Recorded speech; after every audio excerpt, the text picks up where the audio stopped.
வைக்கல. திருப்பி அவங்க அப்பாட்ட பேசுது. என்னப்பா சொல். அட வந்துடுறேன்ப்பா இருப்பா. அட நோயின்னு ஃபோன் பண்ணாப்பா. அடுத்த ஸ்டாப்பு தான்ப்பா இறங்க. அட இருப்பா வந்துடுறேன்ப்பா. ஐயோ வரமாட்டேன், பொம்பளை பிள்ளை வெளில போனேன்னா வந்துடுறேன். அட வைய, இந்த டிரைவர் டீ குடிக்க வண்டியை நிப்பாட்டி இருக்காரு. புளிய மரத்தில் ஐயங்காரி பேக்கரி திறந்து வச்சிருக்காங்க. வைப்பான்னு வச்சிருச்சியா. அப்பாட்ட ஃபோன் வச்சோடனே அந்த பிள்ளைக்கு அப்போ தான் இன்னொரு ஃபோன் வருது. அது யாரும் லவ்வர் ஃபோன் பண்ணுவாங்க போல இருக்கு. லவ்வர்கிட்ட எப்படி தெரியுமா பேசுது?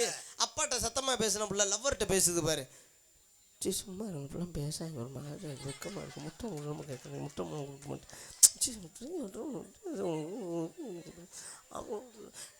அது என்ன பேசுதுன்னு எங்களுக்கும் தெரியல, அவனுக்கும் தெரியல. அன்னைக்கெல்லாம் ஒரு புள்ள வேனில் பேசிட்டு வரும், 1 மணி நேரமாக பேசுதியா. காதில் வச்சுக்கிட்டு செல்ல காதோட காதை பெவிக்குய்க்கு வச்சு ஒட்டின மாதிரி ஒட்டி வச்சுங்கிற. அவன் என்கிட்ட இருந்து என்ன பேசுறான்னு நானும் அப்பயும் ஒரு வாட்டி தெரியாம கேட்டு விட்டேன், அவன் என்னதான் பேசுறான்னு. அப்பதான் அந்த நாதாரி போய் இந்த புள்ள பேசுறது புரியாம புரிஞ்சு இந்த ஊர்லயே அவன் ஓட்டிக்கிட்டு இருக்கான் 1.5 மணி நேரம்.